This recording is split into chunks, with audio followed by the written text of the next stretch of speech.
시청자 여러분 안녕하십니까? 홍희정입니다. 남북예창 시작하겠습니다. 안녕하십니까? 김명주입니다. 오늘 주요 소식부터 보시겠습니다.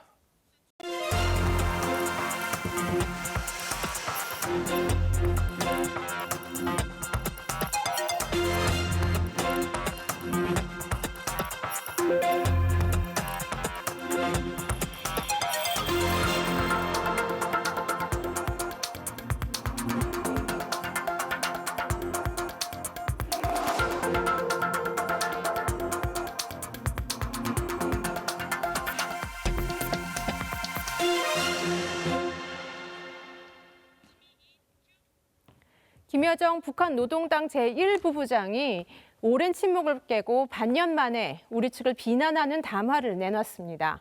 강경화 외교부 장관이 북한의 코로나19 확진자가 한 명도 없다는 주장은 조금 이상하다라고 말한 것에 대해 문제를 삼은 건데요. 백신 지원 등 보건 협력을 계기로 남북관계 돌파구를 찾아보려던 정부는 북한의 진위를 파악하며 상황을 예의주시하고 있습니다. 김 제1부부장의 담화가 현 남북관계 국면을 바꿀 변수가 될지 이슈엔 한반도에서 분석해봤습니다. 정은지 리포터입니다. 2018년 판문점 정상회담 만찬장. 남북 두 정상을 수행한 강경화 외교부 장관과 김여정 노동당 제1부부장은 화기애애한 분위기를 연출했습니다. 하지만 2년 새 두 사람의 관계는 많이 달라졌습니다. 김여정 제1부부장은 지난 9일 6개월 만에 대남 비난 담화를 냈습니다. 강경화 외교부 장관을 향해 앞뒤 계산 없이 망언을 쏟아냈다고 혹평했습니다. 얼어붙은 남북관계에 냉기를 불어오고 싶은 모양이라며 두고두고 기억하고 계산하겠다고도 했습니다. 김 제1부부장이 문제 삼은 건 지난 5일 바레인의 한 국제회의에서 나온 강 장관 발언입니다. I think this challenge, in fact, has made North Korea more North Korea, i.e. more closed. 강 장관은 코로나19 대응에는 국제협력이 필요한데 북한은 봉쇄를 선택했다고 말했습니다. 확진자가 한 명도 없다는 북한 발표에도 의문을 나타냈습니다. All signs are the regime is very intensely focused on controlling the disease that they say they don't have. So it's a bit of an odd situation. 이달 초 방역 등급을 초특급으로 올리고 외부 지원도 거부하고 있는 북한. 김정은 위원장이 방역을 진두지휘하는 상황에서 성과에 의문을 제기한 발언을 그냥 지나칠 수 없었던 것으로 풀이됩니다. 한 명의 악성 비루스 피해자도 없이 모두가 건강해 주셔서 정말 고맙습니다. 외교부는 김 제1부부장의 비난 담화에 대해 강 장관의 발언 취지는 국제 방역 협력의 필요성을 강조한 것이었다고 설명했습니다. 김여정 노동당 제1부부장의 담화는 우리 정부가 코로나19 방역 협력을 북측에 제안하는 가운데 나왔습니다. 코로나 백신 지원 등 보건 협력을 통해 꽉 막힌 남북 관계에 돌파구를 열겠다는 게 정부 구상인데요. 북한의 대남 관계를 총괄하는 김여정 제1부부장의 이번 담화가 향후 남북 관계에 악재가 되는 게 아니냐는 우려도 나오고 있습니다. 문재인 대통령은 지난 9월 유엔 총회 기조연설에서 국제사회에 동북아 방역 협력체를 만들자고 제안했습니다. 한국과 북한이 중국, 일본, 몽골과 협력체를 구성해 각종 전염병에 공동으로 대처하자는 구상입니다. 여러 나라가 함께 생명을 지키고 안전을 보장하는 협력체는 북한이 국제사회와의 다자적 협력으로 안보를 보장받는 토대가 될 것입니다. 이후 통일부도 코로나19 대응과 관련해 북한과 협력하겠다는 의사를 거듭 밝혔습니다. 만약에 우리가 치료제와 백신을 서로 협력할 수 있다면 한반도 생명 안전 공동체의 어떤 그런 목표 속에서 북이 코로나로부터 안전해지는 거, 그거는 그 대한민국이 코로나로부터 안전해지는 것과도 직결돼 있는 문제다 이렇게 생각합니다. 코로나19와 같은 감염병 확산은 국경이 없는 문제인 만큼 남북의 공동 대응이 필요하단 겁니다. 북한이 남측과 방역 협력에 나서면 경제와 민생을 희생하면서까지 강력한 국경 봉쇄를 하지 않아도 된다는 게 정부 입장입니다. 국제사회에서 또는 바이든 행정부에서는 이제 인도주의적 관여나 또는 북한 인권 문제나 민주당 정부에서 그런 것들을 전통적으로 중시해왔기 때문에 혹시 어떤 북한과의 그 관계 설정에 대한 그 정지 작업으로서 이런 그 백신 부분이나 이런 데 대한 생각을 내부적으로 하고 있을 가능성도 있어요. 남측의 지속적인 방역 협력 제안에도 북한은 결국 강 장관 발언을 문제 삼아 김 제1부부장 명의의 담화를 내놨습니다. 남북 관계 반전의 계기를 찾고 있는 정부로서는 촉각을 곤두세울 수밖에 없는 상황입니다. 정부는 이번 담화가 단순한 불쾌감의 표시인지 남북 간 보건 협력에 대한 거부 입장을 반영한 건지 그 의도를 파악하고 있습니다. 우리가 확진자가 하나도 없다고 했는데 남조선의 백신이나 진단 키트를 갖고 와서 우리가 해결하려고 한다라고 하는 것은 지금까지 보여왔던 김정은 정권의 방역 정책하고는 좀 다른 것이거든요. 북한과 파트너십을 갖고 있는 다자기구를 통해서 우리의 의사나 협력의 태도를 계속 취할 필요는 있다고 생각합니다. 김 제1부부장이 북한에서 대남 관계를 총괄하는 만큼 이번 담화의 무게감은 적지 않은 것으로 분석됩니다. 우리 외교장관 발언에 북한 상대역인 외무상이 아니라 김 제1부부장이 직접 나섰다는 점도 김정은 위원장의 불편한 심기가 반영됐을 거란 관측도 있습니다. 다만 비난 수위가 김 제1부부장의 과거 담화보다 높지 않고 북한 주민이 보는 내부 매체에는 실지 않았다는 점에서 나름 수위를 조절한 것으로 보는 시각도 있습니다. 내년 초 당대회 이후 미국 정권이 교체되는 민감한 시기, 북한을 자극하는 발언은 삼가달라는 메시지일 가능성이 크다는 겁니다. 경우에 따라서는 이 코로나 대응에 실패할 경우에 북한의 민심 이반은 물론이고 체제 안정에도 이제 위험 요소가 될 수 있다라고 하는 이 코로나 문제의 어떤 엄중함, 그런 것들을 이제 김여정 담화가 보여준다고 생각을 하고요. 정부는 당초 내년 1월 북한이 당대회에서 내놓을 대남 메시지를 지켜본 뒤 구체적인 백신 지원 방안을 검토할 계획이었습니다. 이런 가운데 북한이 내년 1월 하순 헌법상 최고 주권기관인 최고인민회의를 소집하겠다고 발표했습니다. 코로나 확산 우려에도 불구하고 보통 매년 4월 열리던 대규모 행사를 앞당겨 열겠다는 건데요. 8차 당대회에 이어 최고인민회의까지 북한이 연초부터 굵직한 정치 행사를 잇따라 개최하려는 이유가 뭘까요? 북한이 내년 1월 초 예정된 당대회에 이어 최고인민회의도 개최하겠다고 발표했습니다. 최고인민회의 제14기 제4차 회의를 소집함에 대한 최고인민회의 상임위원회 결정을 전원일치로 채택했습니다. 북한의 국회에 해당되는 최고인민회의는 헌법과 법률을 개정하고 예산안과 인사안을 처리합니다. 보통 4월에 열리는데 코로나 상황에서도 수개월이나 앞당겨 강행하는 건 이례적입니다. 김정은 위원장이 1월 초 당대회에서 결정한 사안을 최고인민회의로 곧바로 넘겨 입법화하려는 의지로 풀이됩니다. 김정은 위원장의 새로운 전략 노선의 선포가 그냥 전략 노선에 그치지 않고 어떤 조직과 예산이나 인사 문제로 바로 뒷받침되어야 한다라고 하는 이제 의지 같은 걸 좀 보여준다고 보여지거든요. 미국 새 행정부가 다음 달 출범하는 만큼 내부 정비를 최대한 신속히 마무리하겠다는 의도도 담긴 것으로 보입니다. 북한은 미국 바이든 대통령 당선에 대해 여전히 말을 아끼고 있습니다.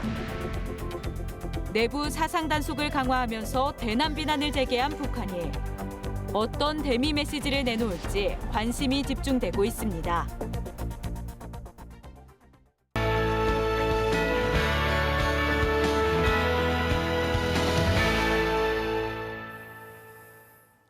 북한의 최근 소식을 알아보는 요즘 북한은입니다.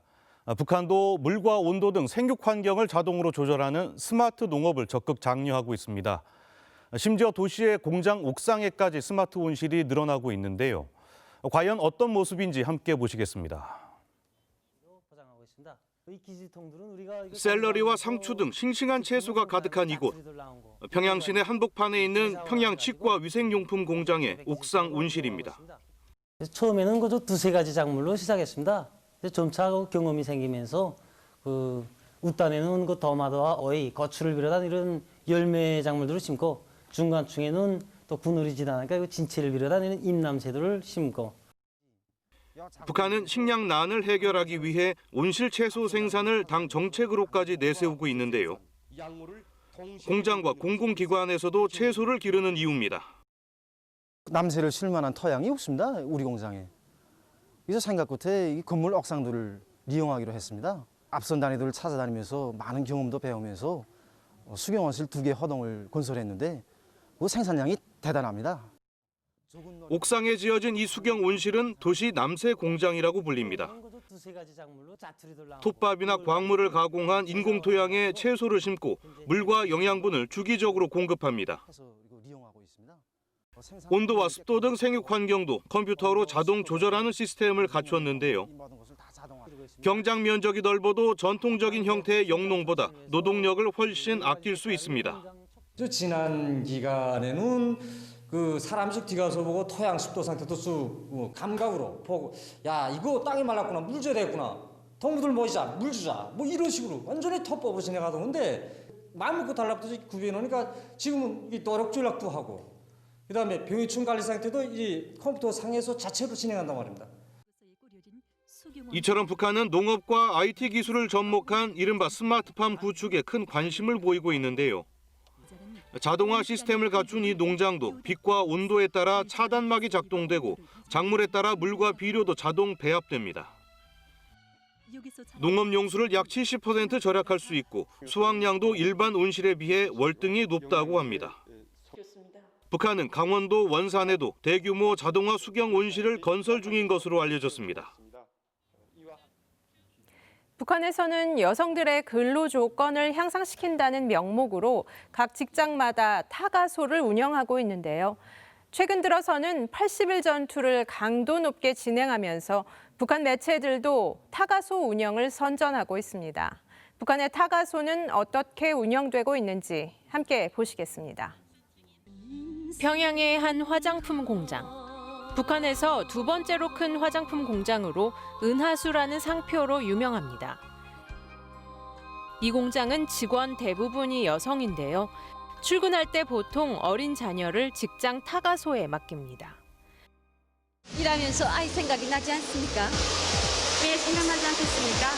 하지만 우리 공장에 아이와 함께 있다고 생각하니 마음이 놓이고 일을 더 잘해야 되겠다는 생각이 듭니다. 북한의 직장 타가소는 일반적으로 아이의 성장 단계에 따라 젖먹이반, 젖대기반, 교양반 등으로 나뉘는데요. 보육교사한테 노래와 춤을 배우거나 기구를 이용한 놀이를 하며 하루를 보냅니다. 어머니들이 아이들을 잘 봐야 어머니들이 마음 놓고 생산에 전심할 수 있다고 생각합니다. 주 6일 근무제를 시행 중인 북한에선 타가소도 토요일까지 운영되고 있는데요. 근무 시간에도 타가소에 있는 아이를 찾아가 수유를 할 수 있습니다. 아이들 젖먹이 시간은 어떻게 되어 있습니까? 오전 10시 반, 12시 반, 12시 반 퇴근 시간으로 되어 있습니다. 그럼 일하다가 이렇게 그 시간에 맞춰서 억울합니까? 예, 그렇습니다. 예. 북한의 어린이 교육 보양법은 모든 어린이들을 타가소에서 국가 부담으로 키운다고 명시하고 있는데요. 내년 초 8차 당대회를 앞두고 진행되는 80일 전투에 여성 노동력이 대거 투입되는 만큼 북한 매체도 타가소 운영을 적극 선전하고 있습니다. 지난 시기도 그랬지만 이번 80일 전투 기간에도 우리 공장 일꾼들은 종업원들의 노동생활 조건 보장을 더 잘해주는 것이 생산 성과로 이어질 것이라고 생각하고 공장 타가소 사업에도 깊은 관심을 돌리고 있습니다. 생산 목표 달성에 큰 몫을 하고 있다는 북한의 타가소. 그 이면엔 노동력 동원을 위한 도구라는 지적도 제기되고 있습니다. 지금까지 요즘 북한은이었습니다.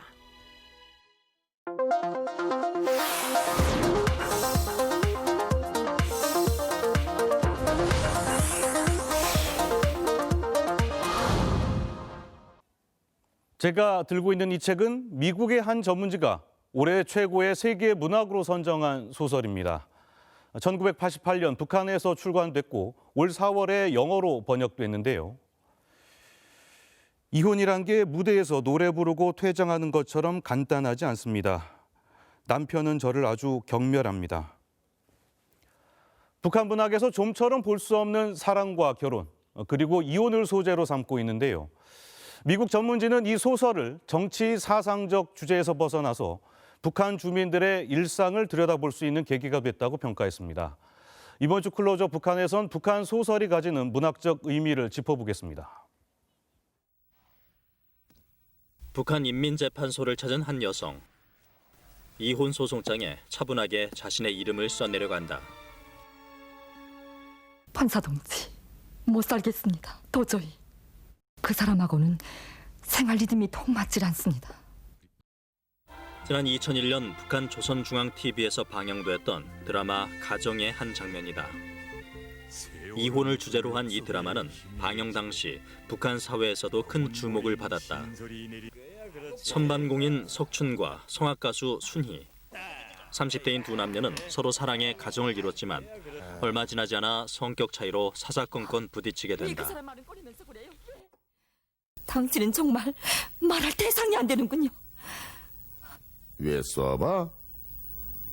시래주말 같지 않아? 때리라요. 더 때려보라요. 이젠 정말 같이 못 살겠어요.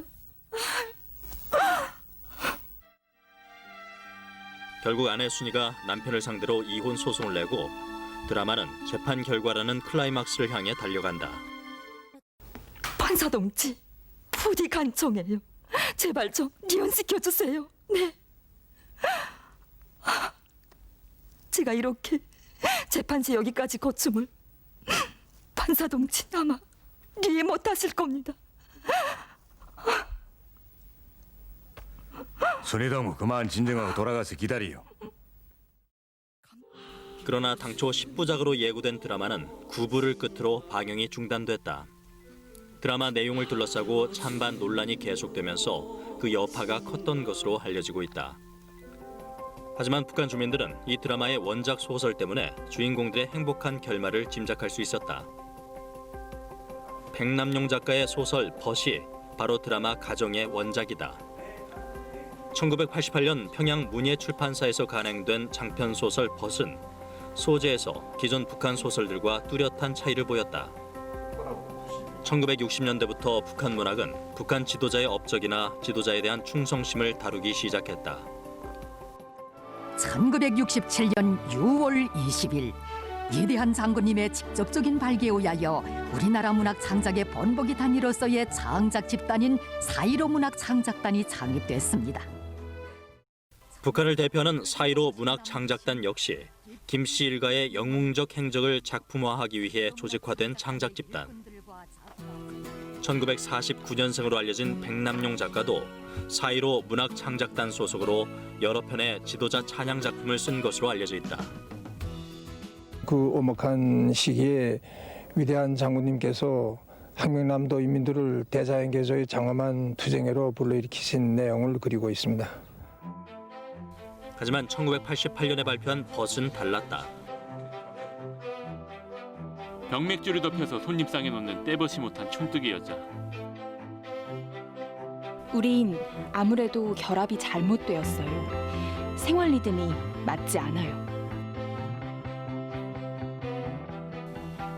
북한 주민들의 현실적이고 사실적인 감정 표현들로 이루어진 리얼리즘 문학에 가까웠던 것이다. 60년대 개인 숭배라든가 또는 이념적 경직이 되면서 수령 중시의 문학, 체제 선제의 중심이 됐다가 한 20년 그러다가 80년대 중반, 86년쯤 이제 부드러워졌어요. 자기네 체제가 안전하니까 마음도 또 좋다. 그때 나온 작품이 벗이에요. 체제를 선전하고 개인 숭배한 게 아닌 북한 주민들이 이렇게 살고 있다. 평양 주민들의 삶과 애환과 사랑과 낭만을 다룬 작품들이 그때 많이 나왔었어요. 주목할 점은 북한 소설 벗이 비슷한 시기 우리나라에서도 출간됐다는 점이다. 1990년 9월부터 1992년 10월까지 서울과 평양을 오가며 개최된 남북 고위급 회담. 한반도 해빙의 분위기에 맞춰 남과 북 서로의 문화에 대해 관심도 높아졌다. 1992년 벗이 한국에 출간되면서 북한 문학은 체제 선전물이라는 선입견도 점차 사라지기 시작했다. 이 노태우 정부 말기가 되면서 북한 바로 알기 운동이라는 게 벌어졌고 월북 작가 해금이라는 게 있었어요. 이런 장치가 맞물리면서 남북한의 통일 열기가 있었고 서로 알아가는 과정. 그러니까 그중에 벗이 가장 대표적인 작품이고 지금도 읽히고 있는 유일한 작품입니다. 북쪽은 전부 딱딱하고 재미없는 체제 찬양과 선전 문학만인 줄 알았는데 그렇지 않구나. 일상생에 담겨있는 사랑과 낭만이 있다는 것을 80년대 알게 됐어요. 1994년 열린 남북 특사 교환 실무회담. 여기서 서울이 멀지 않습니다. 전쟁이 일어나면은 불바다가 되고 말아요.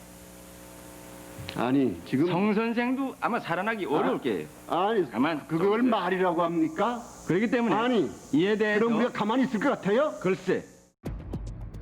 북한 대표단의 불바다 발언이 나왔다. 남북 간 정치 군사적 대립이 심해지면서 문학 작품을 통해 북한 사회를 들여다볼 기회도 없어졌다.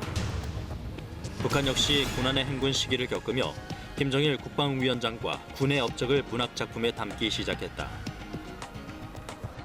그런데 2001년 벗이 프랑스에서 북한 문학 최초로 번역 출간되면서 주목을 받게 된다.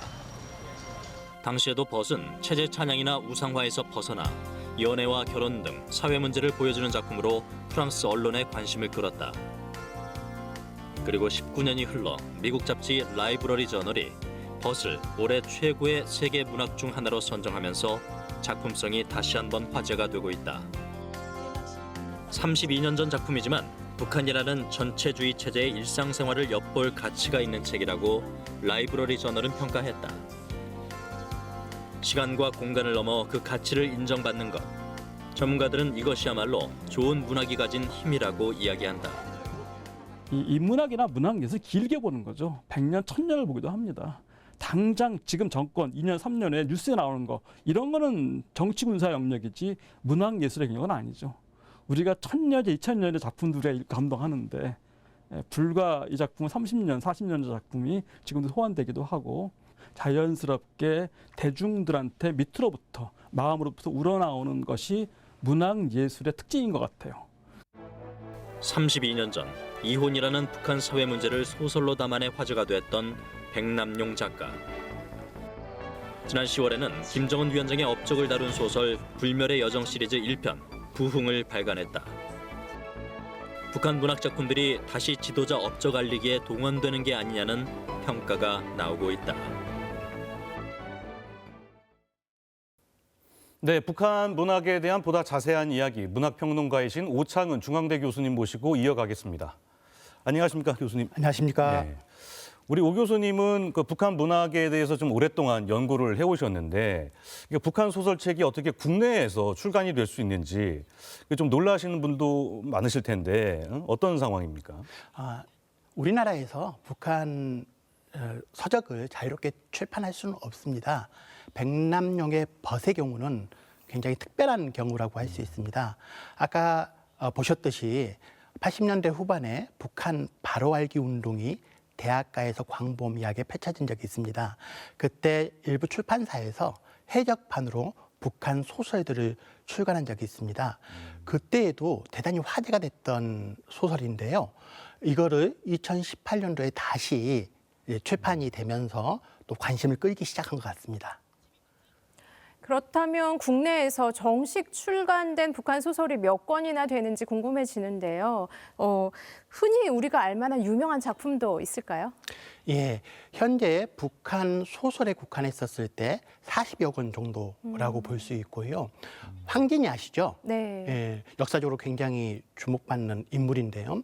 이 황진이는 남한 작가들도 많이 작품을 썼습니다. 최인호라든지 김탁환이라든지 정경린이라는 작가가 썼는데요. 북한의 홍석중이라는 작가가 황진이라는 작품을 써서 2002년도에 공식적으로 출간이 됐었습니다. 이건 대단히 중요한 사건이었는데요. 더 놀라운 건 2004년도에 남한의 권위 있는 문학상인 만해 문학상을 수상하기도 했습니다. 그래서 잘 알려져 있는 작품이기도 합니다. 오 교수님, 그러면 이제 이 백남용 작가의 소설 벗을 놓고 봤을 때 이게 우리나라뿐만이 아니고 북한에서도 그랬고 해외에서까지 이렇게 꾸준하게 읽혀지고 있는 이유, 가장 큰 이유 뭐라고 보십니까? 북한 사회는 다소 폐쇄적인 사회이지 않습니까? 네. 그래서 내밀한 모습을 보기가 쉽지 않은데요. 작품도 일반적으로는 정치성이 강하고요. 사상을 중요시하고 일과 노동을 중심으로 그립니다. 그런데 이 작품은 특이하게도 가정, 사생활 이런 부분이 담겨져 있습니다. 그야말로 먹고 사는 문제를 다뤘다, 이런 얘기인 거죠? 그렇죠. 우리나라 독자의 입장에서나 혹은 해외 독자의 입장 속에서 봤었을 때 북한 사람들도 사랑하고 또 결혼하고 또 갈등이 있고 또 이혼 소송이 있고 또 아이 때문에 고민하고 이런 모습이 그려져 있어서 상당히 정서적인 친화감을 느낄 수 있는 작품인 거죠. 문학 연구자로서 입장에서 봤었을 때는 1988년이라는 시기에 주목하게 됩니다. 이 시기는 북한 사회가 경직되기 이전에 조금 자유로운 시기라고 할 수 있는데요. 이런 자유로움 속에서 정치성, 사상성을 벗어난 일상의 문제를 아주 내밀하게 다룬 작품이 발간될 수 있지 않았을까라는 생각을 해봅니다. 그렇다면 김정은 위원장 시대에 들어서도 벗처럼 북한의 실상을 내밀하게 들여다볼 수 있는 그런 주제를 다룬 소설들이 있었는지요? 제가 주목하고 있는 작품이 하나 있는데요. 2019년 3호로 조선문학이라는 작품이 있습니다. 잡지가 있습니다. 그 잡지에 김철 여인이라는 작품이 실려 있는데요. 저는 상당히 관심 있게 이 작품을 봤습니다. 이 작품은 내용을 간단하게 얘기하면 이런 내용인데요. 평양에서만 살아왔던 한 여인이 남편의 직장 때문에 함경북도 청진으로 이주하게 됩니다. 거기서 평양을 계속 그리워하는데 나중에는 이제 김철, 청진에 있는 지역인데요. 그 지역에 뿌리를 내리게 된다라는 내용을 담고 있습니다. 네, 또 여성을 주인공으로 다룬 소설인데요. 결국 평양으로 돌아가겠다는 마음을 접었다는 내용인데 왜 이 소설에 주목하게 되신 거죠? 이 소설은 북한의 중요한 문제인 평양과 지역의 갈등을 담고 있습니다. 읽어내면 굉장히 심각한 문제로 읽어낼 수 있는 그런 부분이거든요. 근데 이 지역과 평양의 불균형 혹은 평양 중심주의라고 할 수 있는 북한 내부의 문제가 그려져 있다는 거. 그리고 또 하나 북한 사람의 입장 속에서 어떻게 느끼는지 이 공감 문제를 이런 부분이 굉장히 솔직하게 담겨져 있다는 측면에서 주목하게 됩니다. 교수님, 남북 간의 이런 문학 작품 교류 또 2018년 이후로 지금 끊겨 있는 상황인데요. 이런 언어 예술 분야 또는 이제 문학 작품에 대한 남북 교류 필요성 어떻게 보십니까? 문학 작품은 그 시대에 그 공간에 사람의 마음이 담겨져 있습니다. 그리고 또 언어로 표현되는 예술이지 않습니까? 그런 측면에서 언어적인 교류는 정서적인 교류이면서 정신적인 교류입니다. 언어를 놓치면 정신이 멀어집니다. 그런 측면에서 문학의 교류는 지속적으로 유지돼야 될 교류다라는 걸 강조하고 싶습니다. 네, 지금까지 오창은 중앙대 교수님과 북한 문학에 대해 얘기 나눠봤습니다. 교수님 오늘 말씀 감사합니다. 고맙습니다.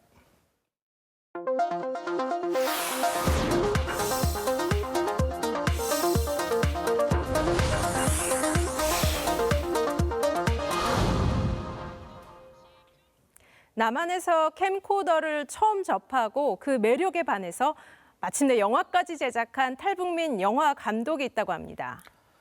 영화 제작뿐만 아니라 비슷한 처지의 청년들에게 영상 기술을 전수하고 일자리도 제공해주고 있는데요. 카메라가 필요한 곳이라면 언제든지 도움의 손길을 내밀고 있다고 하는데요. 오늘 통일로 미래로에선 탈북민 방송인 박유성 씨가 카메라 한 대로 남한에 정착한 허영철 대표를 만나봤습니다. 안녕하십니까. 북한에서 깃털처럼 가볍게 날라온 남자, 북한 남자 박유성입니다. 오늘 이곳에서 특별한 촬영을 한다고 해서 제가 한번 멋지게 차려 입고 나와봤습니다. 여러분 어떻나요? 근데 무슨 촬영인지 너무 궁금하시죠? 저와 함께 촬영 현장으로 레디 액션! 경기도 김포시에 있는 한 촬영 스튜디오를 찾았습니다.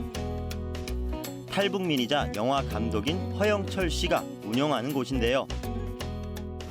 안녕하십니까? 네, 안녕하세요. 대표 안녕하십니까? 아이고, KBS 나오셨네. 아, 네. 오신다 해서 엄청 기다렸는데. 아, 늘 기다리고 있었어요? 아, 그렇지. 허영철 대표는 지난 2002년 가족들과 함께 남한으로 왔습니다. 하나원에서 처음 본 캠코더에 반해 영상에 첫 발을 딛게 됐고 지금은 이렇게 스튜디오까지 마련했다고 합니다. 주로 이 공간에서는 어떤 영상이나 뭐 사진 이런 걸 제작하고 찍나요? 다양하게 찍어요. 이제 그 프로필 사진 영상도 찍고 그다음에 이제 보다시피 크로마키 장치 되시니까 뭐 단편 영화나 장편 영화나 뭐 이런 CG 합성 같은 거 크로마키 촬영 이런 것도 계속 진행하고. 오늘은 허 감독이 젊은 청년들에게 촬영 기법을 전수하는 날인데요. 뭐 이제 영상 배우픈 친구, 네. 이 친구는 영화 감독이 꾸민 친구, 오늘 유튜브에도 꾸민 친구, 지금 교육 중이에요. 40이 넘어 한국에 온 허영철 대표는 배움과 정착의 어려움을 누구보다 잘 알고 있습니다. 그래서 6년 전부터 탈북민 청년들에게 미디어 교육으로 재능을 기부하고 있는데요. 꼼꼼하고 친절한 설명은 이들에게 많은 도움을 주고 있습니다. 우리 촬영 감독님은 그냥 북한식으로 표현을 해가지고 줌인 땡기고 뭐 멀리 볼 수 있고 이런 식으로 차분차분하게 해서 우리가 알아들을 수 있게끔 좀 차근차근 가르쳤습니다. 코미 액션이야. 저 오두방정 많이 떨어야 돼. 한번 오두방정 떨어봐. 고기 재밌게. 그래서 오두방정 뜬 거야? 그럼 추워서 떠는 거지. 오두방정 뜨려면. 저도 멋지게 차려입고 왔는데 가만히 지켜보기만 할 순 없죠. 대표님, 지금 모델을 누가 하시고 계시는데 제가 요거를 좀 해보면 안 될까요? 글쎄요. 자신 있어요? 아, 저 자신 있거든요. 자, 레디, 액션.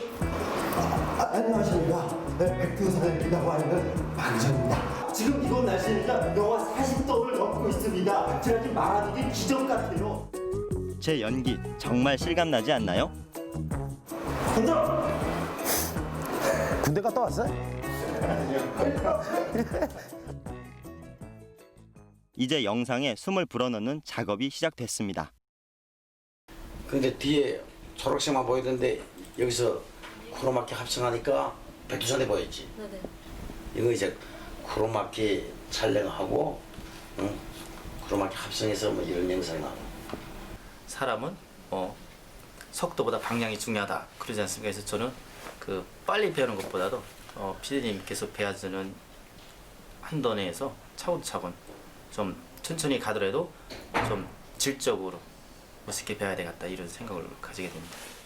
대표님 평소에 쭉 지켜보면서 어떤 분 같아요? 친절하고 따뜻하고 그냥 좋으신 분인 것 같아요. 가족 같은 그런 분. 네네, 아빠 같아요. 작업을 끝낸 영상, 과연 어떤 모습일까요? 안녕하십니까. 백두산에 나와 있는 박희성입니다. 지금 이곳 날씨는요 영하 40도를 넘고 있습니다. 제가 지금 말하는 게 기적 같아요. 너무나도 날씨가 춥습니다. 여러분들 백두산 오실 때는 여러분들 따뜻한 패딩 두 개는 꼭 챙겨 입고 오셔야 되겠습니다. 저는 추워서 더 이상 여기 있지 못하겠습니다. 빨리 하산하도록 하겠습니다. 여러분 안녕히 계십시오. 허영철 감독은 영상과 관련된 전문적인 지식을 익히기 위해 부단한 노력을 했다고 합니다. 현장에서 고된 촬영을 하면서도 학원을 다니며 시나리오와 그래픽, 디자인 등을 꾸준히 배워나갔습니다. 그 결과 거제 포로 수용소를 배경으로 만든 첫 영화 뿌리가 부산 시네마 영화제에서 인정을 받았습니다. 교육하시는 분들한테 촬영 편집까지 이렇게 알려주시는데 힘에 부치지는 않으세요? 내가 좋아하는 일이니까. 그러니까 누가 시키면 힘들겠죠. 근데 내가 스스로 즐겨서 하는 일이니까 힘든 건 모르겠어요. 네. 허 감독은 남과 북을 소재로 한 시나리오를 준비해 또 다른 영화 제작에 나설 예정인데요.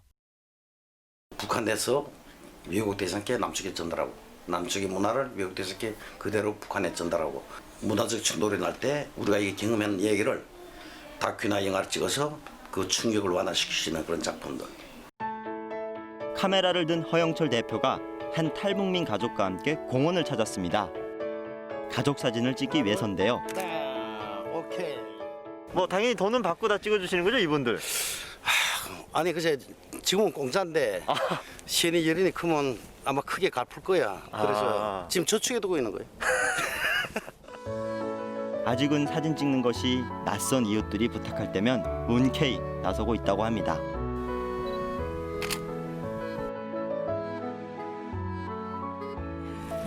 수동으로 찍을게. 자. 이렇게 제가 요구할 때마다 사진 한 장 한 장 볼 때마다 PD님이 고마움에 너무나도 감사하고 정말 너무 고마웠습니다. 최근엔 봉사단체와 함께 양로원을 찾아 탈북 노인들의 영정사진을 찍어주는 뜻깊은 일에 동참하고 있습니다. 정말 북한에서 특권 계층, 딱 점지한 사람, 일반 사람이 TV 나오기 너무 힘들잖아. 근데 그것을 우리는 여기서 마음대로 할 수 있어. 그런데 이제 한을 풀어주고 싶은 것도 있었지. 우리 서민들도 일반 인민들도 그래 영상에 나올 수 있다. 그런 거. 그런 게 너무 뿌듯했던 것 같아. 카메라 한 대로 남한 땅에 정착해 이웃들과 함께 나누는 삶을 살고 있는 허영철 대표. 보다시피 이제 카메라 내놓고는 아는 게 없어. 그래 카메라 내놓고 무식한 거야. 나의 목숨이지. 나의 생명이고. 카메라에 더 따뜻한 인생을 담기 위해 한 걸음 더 나아가고 있습니다. 오늘 남북의 창은 여기까지입니다. 비건 미국 국무부 부장관이 우리나라를 고별 방문하고 돌아가는데요. 네, 북한을 향해 진지한 외교를 하기 바란다면서도 북한 사람들도 같은 인간이라는 점을 봐야 한다고 강조했습니다. 단골 식당 만찬 모습 마지막 영상으로 준비했습니다. 시청해 주셔서 감사합니다.